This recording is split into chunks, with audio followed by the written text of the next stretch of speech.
Ilmu pengetahuan dan teknologi yang berkembang pesat memberikan pengaruh yang besar terhadap kehidupan manusia saat ini. Semakin banyak inovasi dan kemudahan yang diperoleh dari perkembangan teknologi yang ada. Namun, perkembangan teknologi tidak hanya memberikan pengaruh yang positif. Maka dari itu, peran manusia dibutuhkan guna menghadapi tantangan yang ada. Literasi data dibutuhkan untuk meningkatkan keterampilan dalam mengolah dan menganalisis data untuk kepentingan peningkatan layanan publik. Literasi teknologi dibutuhkan dalam menunjukkan kemampuan memanfaatkan teknologi yang ada guna mengolah data serta informasi yang ada.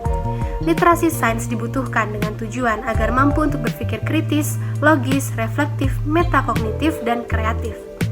Literasi manusia wajib dikuasai untuk menunjukkan elemen soft skill dalam pengembangan karakter individu untuk dapat berkolaborasi, adaptif, dan menjadi bijak di era information overload. Namun nyatanya, tingkat literasi masyarakat Indonesia masih sangat buruk. Menurut data dari Program for International Student Assessment tahun 2019, tingkat literasi Indonesia berada pada ranking 62 dari 70 negara. Berdasarkan data dari Perpustakaan Nasional atau Puspernas, masyarakat Indonesia memiliki tingkat kegemaran membaca masih sebesar 63,9 poin pada tahun 2022. Dalam membaca, tentunya diperlukan pemahaman dalam pelaksanaannya. Untuk mencapai pemahaman dalam membaca, seorang pembaca harus memiliki pemikiran intelektual dan rasional, serta harus memiliki kecerdasan dan juga pengalaman. Kemampuan pemahaman membaca merupakan keterampilan untuk membangun atau mengembangkan definisi suatu hal, serta menyimpulkan makna atau arti dari sebuah bacaan. Dalam meningkatkan pemahaman dalam membaca, diperlukan juga kebiasaan belajar yang sesuai. Memahami kebiasaan belajar sangatlah berpengaruh untuk meningkatkan pemahaman kita saat membaca publikasi ilmiah, karena dapat membantu mengembangkan strategi yang efektif untuk belajar dan juga untuk menyimpan informasi. Dengan mengembangkan kebiasaan belajar yang baik, kita dapat meningkatkan kemampuan membaca, pemahaman, dan juga penyimpanan informasi. Contohnya dengan membaca setiap hari serta menyeluruh, dan juga menggunakan strategi membaca aktif, ini dapat membantu kita untuk lebih memahami mengenai publikasi ilmiah tersebut. Dari latar belakang yang sudah dipaparkan, terdapat rumusan masalah yang menimbulkan pertanyaan, yaitu bagaimana pengaruh kebiasaan belajar dalam meningkatkan pemahaman atau pengertian mengenai membaca publikasi akademik. Lalu, terdapat tujuan penulisan. Tujuan penulisan ini tentu saja untuk kita mengetahui bagaimana pengaruh kebiasaan belajar dalam meningkatkan pengertian mengenai membaca publikasi akademik. Adapun manfaat dari penulisan ini yaitu yang pertama, bagi para penulis, tentu saja diharapkan dapat bermanfaat untuk meningkatkan wawasan atau keterampilan menulis, berpikir kritis, dan dapat meningkatkan rasa ingin tahu penulis. Lalu yang kedua, bagi para pembaca, diharapkan dapat bermanfaat untuk meningkatkan wawasan keterampilan literasi para pembaca. Kebiasaan belajar merupakan pola belajar yang ada pada diri individu yang bersifat teratur dan otomatis. Menurut Surya Prata dalam Tiara Ernita DKK tahun 2016 mengemukakan bahwa cara belajar adalah cara atau jalan yang harus ditempuh untuk mencapai tujuan tertentu dalam belajar, dan cara-cara tersebut akan menjadi suatu kebiasaan. Dalam Umar Hamalik tahun 2005, kebiasaan belajar yang baik akan dapat meningkatkan prestasi belajar. Sebaliknya, kebiasaan belajar yang tidak baik cenderung menyebabkan prestasi belajar menjadi rendah. Menurut Jali tahun 2008, yang dimaksud dengan kebiasaan atau habits ini sendiri adalah pada dasarnya sesuatu yang dilakukan dengan cara yang sama dan berulang-ulang dalam periode waktu yang lama, sehingga orang melakukan itu tanpa sadar bahkan saat ia sebenarnya tidak berniat untuk melakukannya. Jadi secara keseluruhan, kebiasaan belajar adalah serangkaian tindakan, strategi, dan sikap yang dilakukan oleh individu untuk memaksimalkan pembelajaran dan mencapai hasil yang baik. Hal ini melibatkan penggunaan teknik belajar yang efektif, pengaturan jadwal yang teratur, penggunaan sumber daya yang tepat, dan sikap yang positif terhadap pembelajaran. Pembelajaran aktif adalah metode yang melibatkan peserta didik secara langsung dalam proses pembelajaran, memerlukan keterlibatan mental dan tindakan aktif dari peserta didik, bukan sekedar aliran materi ke dalam pikiran peserta didik. Karakteristik dan prinsip dalam pembelajaran aktif: A. Melibatkan siswa dalam interaksi langsung. Siswa harus aktif berpartisipasi dalam proses pembelajaran. Mereka diajak untuk berinteraksi, berdiskusi, dan berkolaborasi dengan rekan-rekan mereka. B. Mendorong partisipasi aktif siswa. Peserta didik diharapkan terlibat secara aktif dalam aktivitas pembelajaran, bukan hanya menerima informasi secara pasif. Interaksi langsung baik dengan sesama siswa maupun guru, mendorong mereka untuk berdiskusi, berbagi pemikiran, dan berkolaborasi. C. Menggalakkan perkembangan menuju pembentukan kedewasaan. Pembelajaran dialogis waktu siswa menginternalisasi nilai-nilai demokratis dan pluralis. Mereka menjadi inklusif dalam pemikiran dan sikap, serta tetap terbuka terhadap beragam sudut pandang. D. Membentuk kedisiplinan siswa. Dalam pembelajaran aktif, pengembangan kedisiplinan siswa menjadi elemen kunci. Mereka perlu mengolah waktu, konsentrasi, dan usaha secara efisien untuk berpartisipasi secara aktif. E. Peran guru sebagai fasilitator. Guru berperan sebagai fasilitator yang membantu siswa dalam proses pembelajaran, bukan hanya sebagai penyaji pengetahuan. Mereka menciptakan lingkungan di mana siswa dapat aktif dalam mengeksplorasi dan membangun pemahaman mereka sendiri. Selain dari pembelajaran aktif tadi, juga ada pembelajaran interleave, yaitu suatu konsep pembelajaran di mana berbagai topik atau jenis tugas diajarkan secara bergantian dalam satu sesi pembelajaran. Terdapat beberapa bentuk study habits pada pembelajaran interleave, yaitu yang pertama ada retrieval practice, merupakan latihan mengulang kembali informasi yang telah disimpan di otak melalui suatu latihan guna mendukung retensi siswa. Hal ini dapat dilakukan dengan melalui latihan soal berupa tes seperti memanfaatkan aplikasi Technical dan Anki. Kemudian juga ada konsep mapping, menyediakan satu bantuan dalam konsep visual untuk mempermudah mengorganisasi informasi sebelum informasi tersebut dipelajari lebih lanjut, sehingga terbentuk landasan logis untuk memutuskan pokok-pokok utama mengenai apa yang akan dipelajari dan rencana pembelajaran peserta didik. Kemudian yang ketiga ada elaboration, untuk mengidentifikasi suatu kaitan antara topik yang sedang dipelajari sehingga dapat mengetahui mengenai detail kesamaan, perbedaan konsep, dan materi yang akan diajarkan. Yang terakhir ada space repetition, merupakan teknik yang digunakan untuk meninjau materi secara berulang-ulang berdasarkan jadwal yang telah ditetapkan. Tujuannya adalah untuk meningkatkan daya ingat. Contohnya, sebagai satu sesi, peserta didik dapat mempelajari perpaduan antara matematika, bahasa, dilanjutkan dengan materi sains. Setelah tahapan tersebut dilaksanakan, selanjutnya peserta didik akan mengulang sesi pembelajarannya dengan jeda waktu yang terstruktur. Publikasi, menurut Nugroho di tahun 2017, merupakan suatu penerbitan yang memuat informasi mengenai penelitian akademik yang tersedia untuk umum, dan sebagian besar karya akademiknya diterbitkan dalam bentuk artikel jurnal, buku, ataupun tesis. Publikasi akademik berisi suatu penelitian asli atau hasil ulasan yang ada dan sudah melewati proses peer review oleh akademisi yang akan memeriksa apakah penelitian tersebut layak untuk dipublikasi. Suatu publikasi memiliki peranan yang penting terutama bagi mahasiswa kedokteran. Dalam dunia kedokteran, publikasi akademisi biasanya disebut sebagai publikasi ilmiah.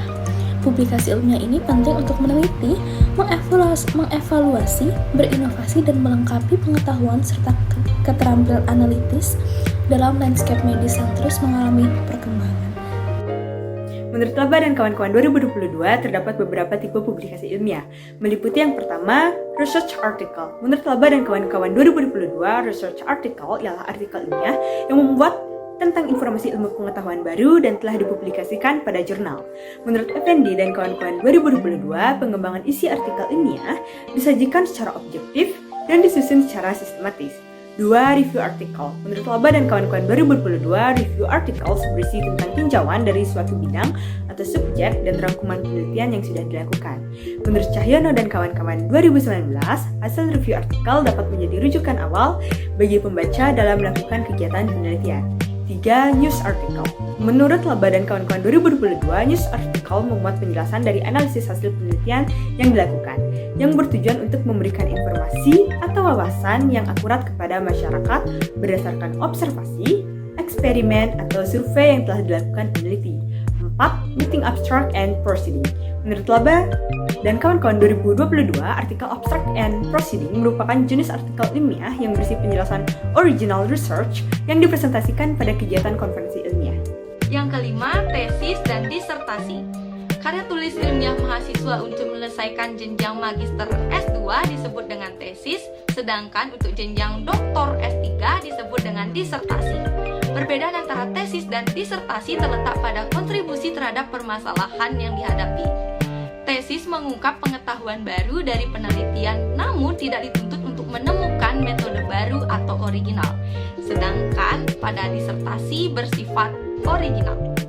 Dalam membaca publikasi akademis terdapat cara membaca menyesuaikan dengan tujuan dan jenis publikasi yang dibaca.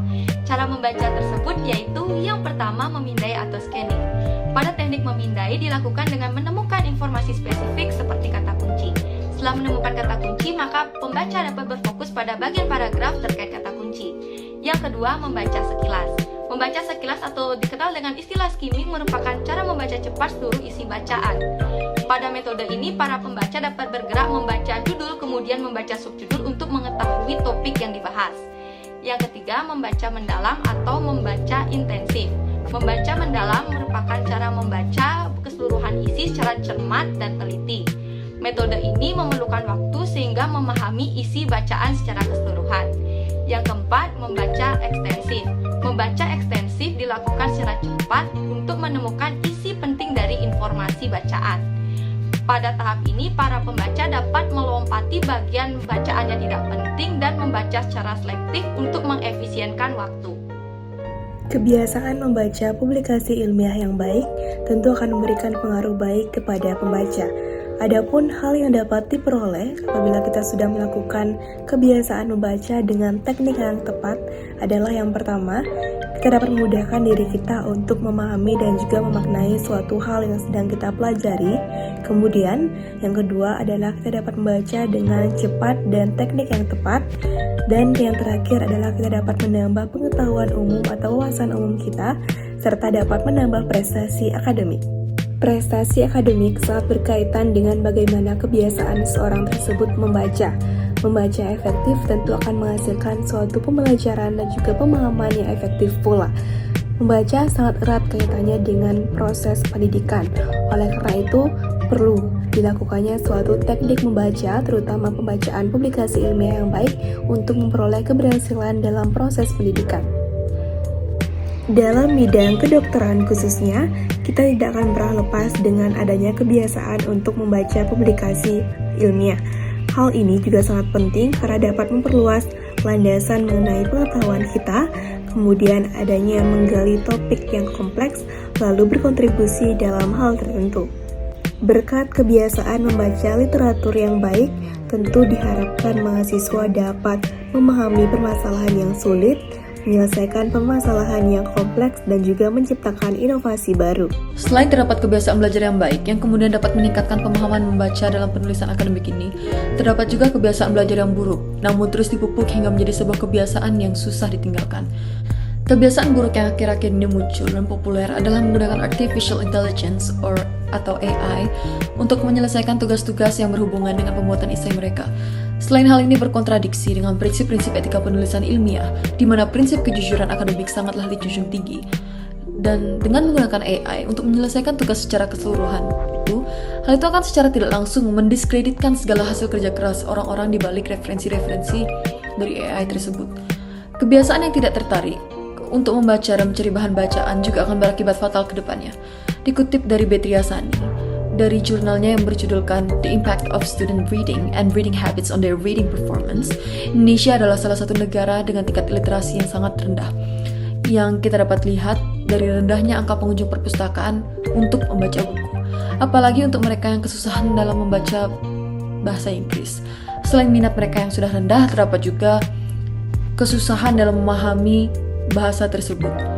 Dan terdapat juga banyak yang masih tidak dapat mencerna inti keseluruhan dari bacaan ilmiah tersebut walau dapat membaca publikasi akademik tersebut secara aspek bahasa. Padahal seiring dengan teknologi ini berkembang, banyak dari publikasi ilmiah yang berbahasa Inggris yang apabila kita dapat mencerna dengan baik, kita akan dapat mengetahui beragam ilmu yang berguna bagi kita ke depannya.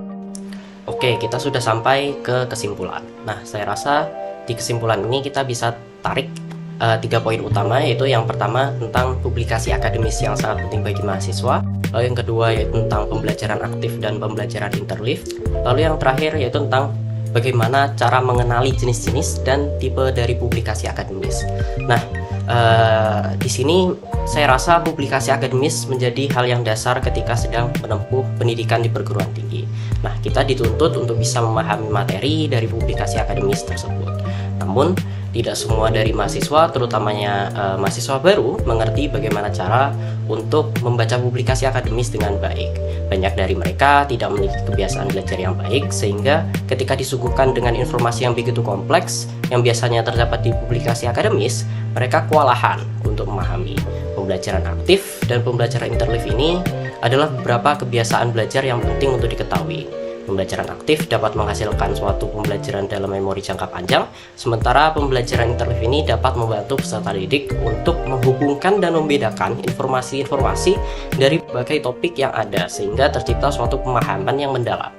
Nah, selain itu, mengenali jenis-jenis dan tipe dari publikasi akademis juga sangatlah penting untuk pemahaman yang lebih spesifik. Itu semua saya rasa dapat berefek dalam pemahaman terhadap publikasi akademis secara overall dan dapat menjadi starting point dalam meraih prestasi akademik, terutama bagi kita, yaitu mahasiswa baru. Nah, sekian dari saya. Baik, seperti pepatah mengatakan tak ada daging yang tak retak. Maka dari itu, penulis ingin menyampaikan saran kepada pembaca agar hendaknya memahami dan menelaah isi dari kajian ini. Diharapkan kepada pembaca dapat memahami kebiasaan belajar yang tepat dalam membaca publikasi akademik, sehingga mahasiswa dapat mengefisienkan waktu dalam proses pembelajarannya. Selain itu, student project ini diharapkan dapat menjadi referensi bagi penulis lainnya yang ingin melakukan pengembangan kajian seputar kebiasaan belajar ke depannya. Bagi institusi, saran yang dapat diberikan yakni agar lebih memperhatikan kinerja setiap mahasiswanya sehingga apabila membutuhkan bimbingan dalam belajar, agar segera dapat ditemukan solusi kebiasaan belajar yang bisa diterapkan oleh mahasiswa tersebut. Selain itu, institusi diharapkan sering memberikan workshop atau seminar mengenai kebiasaan belajar yang baik maupun mengenai cara pembacaan publikasi akademik yang efektif.